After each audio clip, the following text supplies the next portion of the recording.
grandissima la signora che ha aiutato la ragazza, cioè veramente grandissima. E dobbiamo aiutare solo fra noi, eh. Questo magari che andrebbe tolta un po' di indifferenza e ci vorrebbe un po' più di collaborazione e anche un po' più di coraggio, forse più di umanità. Sonia Ceschin gestisce la gelateria che si trova a fianco della sala slot Teatro dell'Accoltellamento. Esprime ammirazione per quel che ha fatto la signora che ha soccorso la donna accoltellata, riuscendo a separarla dalla furia dell'ex marito e chiamando anche i soccorsi.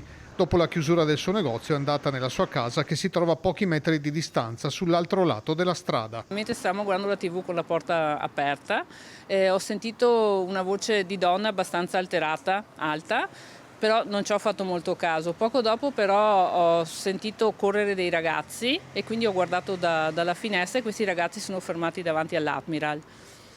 Però poi più niente, e poi mia figlia ha guardato dalla finestra poco dopo, ha visto le auto dei carabinieri, quindi siamo usciti in terrazza, abbiamo guardato e si era assemblato un po' di gente e più o meno abbiamo capito che una persona era stata aggredita, una donna. Seguono minuti concitati con l'arrivo prima delle pattuglie dei carabinieri solo in seguito dell'ambulanza, mentre si rincorrono le voci e i racconti su quanto accaduto. Che l'arma fosse un coltello rende il fatto ancora più inquietante. L'uso del coltello presuppone comunque una vicinanza fisica, è come quando qualcuno strangola una persona, e vuol dire proprio esprimere odio, esprimere cattiveria e andare proprio a volere il dolore della persona di fronte, e questa cosa spaventa. A suscitare preoccupazione è anche lo sfaldamento delle reti sociali e delle relazioni interpersonali. Ho notato che negli anni le cose sono molto peggiorate, perché comunque una volta la condizione della donna era peggiore, però avevamo una rete